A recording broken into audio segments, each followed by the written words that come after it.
Welcome into We Are Soccer Central. Next up, we got senior editor of the Cup.us to join us, Mr. Josh Hakala.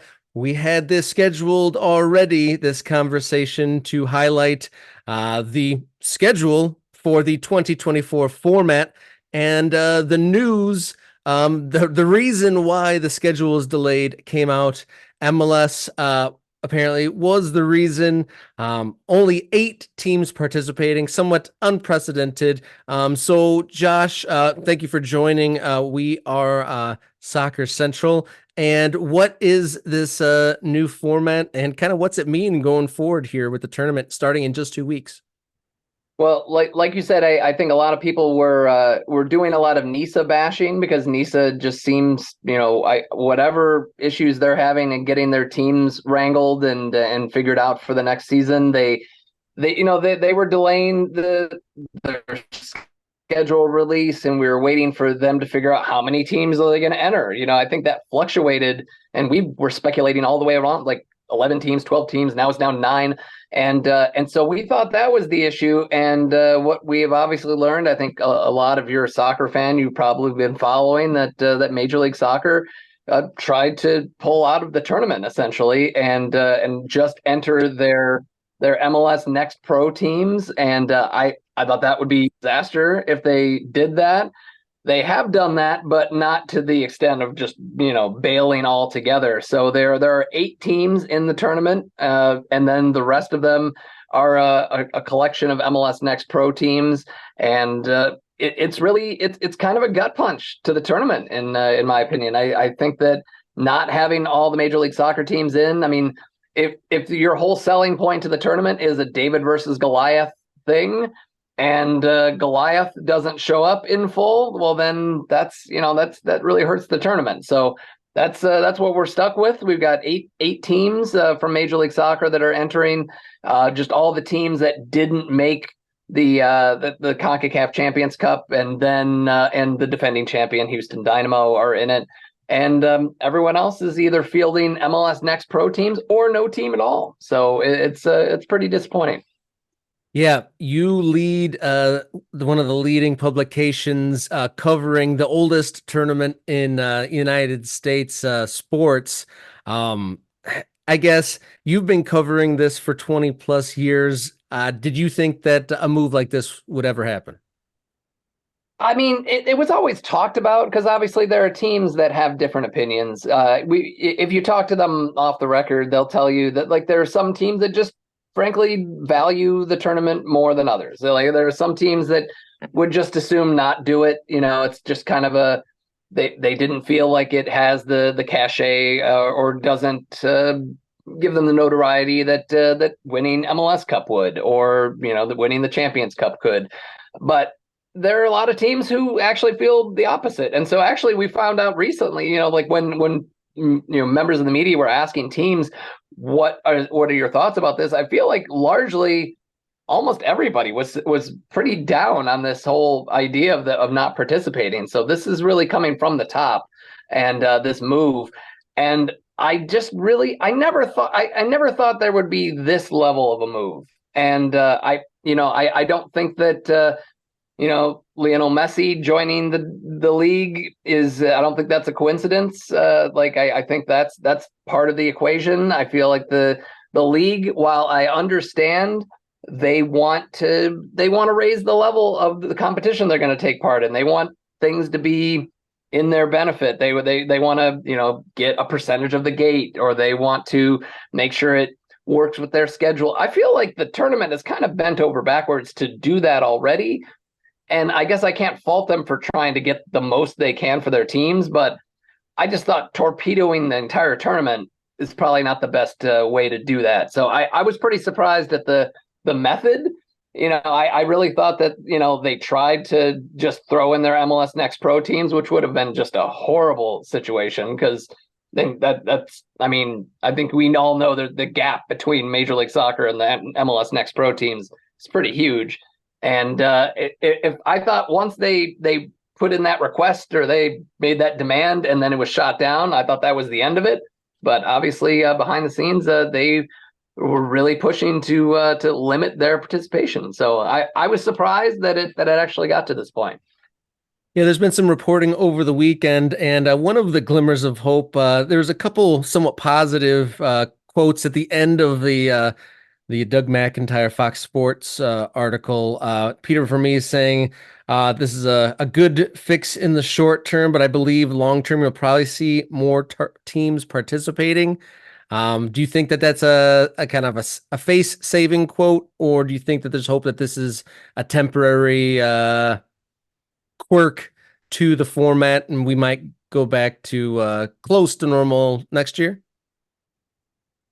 I think that's possible. Uh, Peter Vermees definitely. I mean, he's one of those people who legit seems to, at least in talking to him over the years, like I feel like he legitimately loves the tournament, and obviously he's had success that helps, But I feel like that's the hope, is that we kind of get through this odd year, and like they have until 2025 to sort of make it right.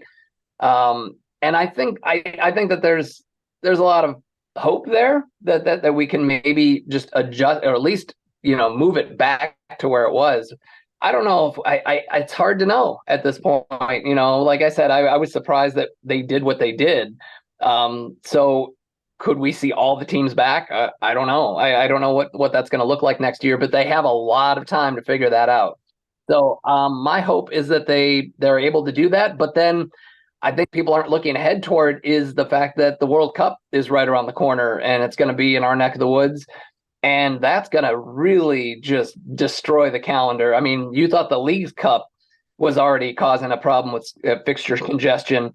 I mean, the World Cup is going to shut things down for everything. And so I don't know what that's going to look like. I mean, I've heard people say that like it might not be normal, quote unquote, until 2027, for all we know, after the World Cup is over. But I don't know. I can only hope. I'm as optimistic as they come, but I got to say that looking ahead to, a transition year in 25 and then a World Cup year in 26, as much as I love the tournament, I can't see that, cracking the priority list of the American soccer landscape. No, not during a World Cup year. And it was funny you were mentioning shutting down in 2026. And MLS has played through World Cups in the past. I thought that would be kind of a funny thought to see MLS league games playing simultaneously with the World Cup in the same country might be an interesting look. Hey, maybe they could have the Open Cup playing during like rest days during the World Cup. I don't know. Like it's just I don't know where the time is going to be. Like that tournament is going to take a big chunk of the year, and then obviously Leagues Cup will be fit in there somewhere. I haven't really looked to see what the calendar is supposed to look like, but that's a lot of games to fit in.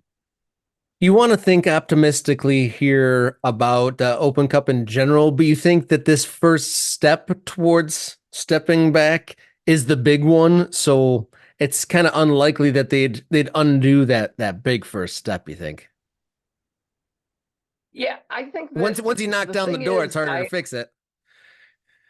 Exactly. No, and that's what I'm thinking is that it's probably not going to go back completely. I feel like they've already realized what they can do, and and that being Major League Soccer. So I think you're right. I think once the damage has been done. However, I mean, I think it remains to be seen how much of a backlash there is. I mean, I feel like we've heard from supporters groups, St. Louis being a very vocal one, and like supporters groups speaking out against this. There have been talk of boycotts and things like that. I don't know, maybe they let this 2024 thing play out, and maybe it doesn't go so well, and maybe Major League Soccer says, hey, but maybe that wasn't the best idea, and maybe they come back to the table. But I don't know. It's hard to know what it's going to look like, but I just it's really just while the tournament largely is the same, you're still going to get a lot of the same drama with the lower league teams working their way up to round 3 and round 4, and when Major League Soccer starts in round 4.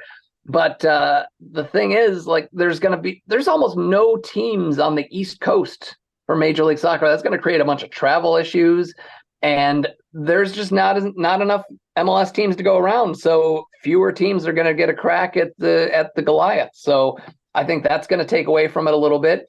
But at the same time, I mean, if you're going to, unfortunately, I think, having maybe an asterisk by this season or by this tournament, because what if a USL championship team wins the whole thing, and maybe they only had to play like one or two MLS teams to get there. That'll be neat, but Major I don't asterisk. know how that's.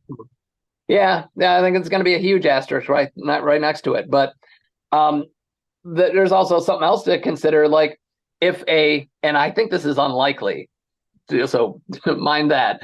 If an MLS Next Pro team wins the tournament, could happen, I guess. They're not going to the Champions Cup. In my opinion, there's no way that's going to happen. So essentially, we could see, let's say Austin FC 2 make a run in the Open Cup, win the thing, and the senior team that didn't participate the year before is going to get into the Champions Cup. That's what I think is going to happen. Although, again, however unlikely it is that an MLS Next Pro team is going to run the table, you never know, but we'll see. And those defenders of the cup you've mentioned, like St. Louis, there was definitely on the MLS broadcast, there was Open Cup chants heard in the broadcast in the background. And I think it might have been St. Louis as well, having a kind of a march to the match. They were holding Open Cup flags and banners when they were entering the stadium.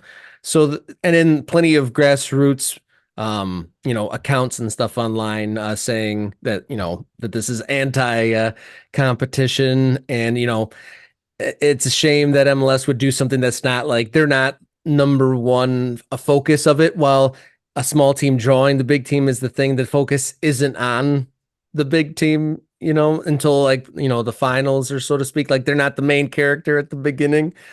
So it's a shame that they, they don't even allow that drama to play out, because for folks that love the sport and love the American brand of the sport, that live outside of an MLS city, like, this is, where the memories are made, or some of the big ones. Because here, located in Southeast Michigan, I know some of folks' favorite memories with Detroit City FC, involve playing in the Open Cup when they matched up against MLS teams, and circle on the calendar when they beat Columbus Crew a couple years back. I mean, that drew out more interest in the team than any of the other games that they've ever had.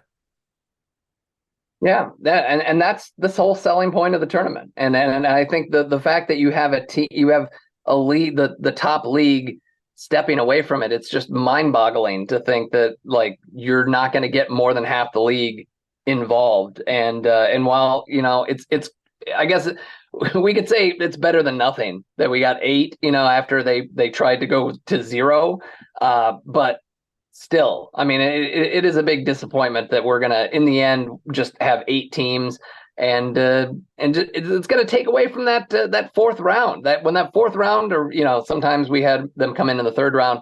That's the bread and butter of the tournament right there. Like, almost every game is MLS against a lower division team, and that's the sweet spot of the tournament. And now we're not going to have that. So it's definitely a big gut punch to the tournament. And also, like, I'll say this, like, Major League Soccer wanting to improve the tournament, they want to see it more viable. They want to see it, marketed better. All things I think we can all agree on. Like, I think that's a reasonable thing to want. But you do know that, like, by pulling out of the tournament, you're hurting the tournament so that it can't do those things. So if you wanted, like, prize money, well, to get prize money, they've added some nice sponsors. I don't know if you saw the release. There's some pretty big name companies are involved. It's not like tournament changing money, from what I understand, but it's like getting some big name sponsors on board. That's a big step in the right direction. They don't have that, like, title sponsor type of, tournament changing thing where they can, like, up the prize money to something ridiculous. It's not the Emirates Open Cup. No, it's not. But that's how it's going to have to happen. Like, whether you love that title sponsorship on tournaments or not, but they need that. But if the main draw of the tournament is Major League Soccer and only 8 of the teams are participating, or the league wants to pull out, how are they going to sell that? Like, how are you going to make the tournament better when the main draw of the tournament is not participating? So it was a little short-sighted, in my opinion. I was surprised that it went that far, but it's hopefully they can work something out for next year. I got two more things for you. First, you said you spoke with a representative from the USSF, the United States Soccer Federation. What did you glean from that conversation? Well, I think that they were kind of blindsided by the whole thing. This was back in December when they first made the announcement that they, were going to enter their MLS Next Pro teams, and that caught everyone off guard. So, I mean, I think you can read a lot of the reporting. I really just wanted to get a sense of like how accurate the reporting is, and it, from what I gather, it was pretty accurate. Like, so a lot of what you're reading out there from sources and things, that the sources aren't leading you astray. Uh, I mean, aside from up here and there, but it's I just wanted to find out what exactly is the state of things, and it looks like that is the goal, is to try to make the best of this year, and then hopefully look ahead to 2025 and see if they can work out a deal, or make some sort of partnership that works. And yeah, I think the whole thing is just kind of surprised them as much as it did us. That I think this is something that Major League Soccer is like maybe talked about for a while, but it really came to a head, kind of out of nowhere this past off season. So but behind what I like I said, with NISA, sort of getting all the flack for not announcing their schedule and not getting their stuff together. To have everything going on behind the scenes, it really was just in flux. So, and now here we are, like 2 weeks from the tournament to start, and we just got the draw. And I mean, that's tough for marketing the tournament. That's tough for organizing it. That's tough for, selfishly speaking, me, finding reporters to cover these games. So it's going to be a tough start, but hopefully, we can get things going in a couple weeks, and enjoy the early rounds, which is always fun because you get these teams that, most of us have never heard of, that they're going to be out there on the field trying to make a run. Before I let you go, a first division pulling away from its domestic competition is a drastic move, like we've talked about. Is there any precedent for a league doing this anywhere else in the globe?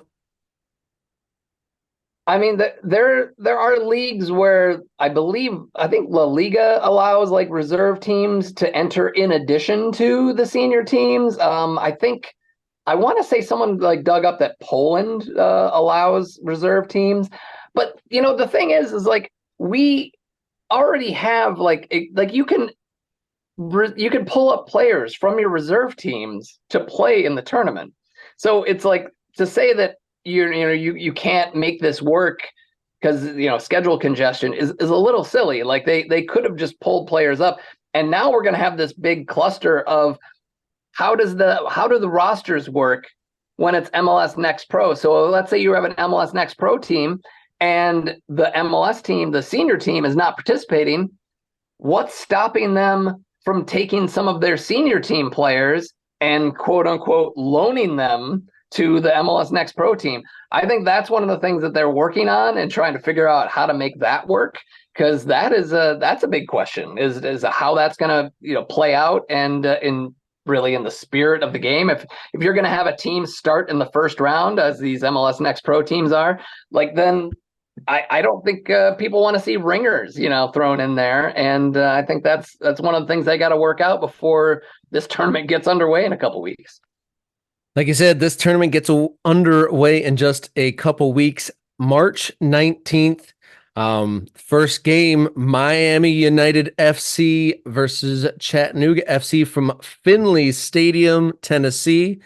So that's the beginning of the madness, and I'm sure you're going to have your hands full, and you're going to see a lot of reporting come out on the site. Yeah, for sure. We'll have someone at every game, and that's how we do things. It's a little nuts. 32 games in 3 days. I like that they're spaced out at least. I think that will. I think that's better for fans. I think if you like, chuck like 25 games into a night, like who can possibly follow that? So the fact that they have them a little bit spaced out is good. But yeah, it's going to be a wild first 3 days of the tournament starting March 19th. So, Josh, you covered this tournament for 20 plus years. I'm sorry that you've had to come on it with this sort of news as the topic, but I'm excited for the 2024 games to come at the very least. And thank you Yeah. for sharing your insight and a little bit of background here on MLS's decision to pull away from the United States Open Cup. Thank you so much for your time. Hey, thanks for having me.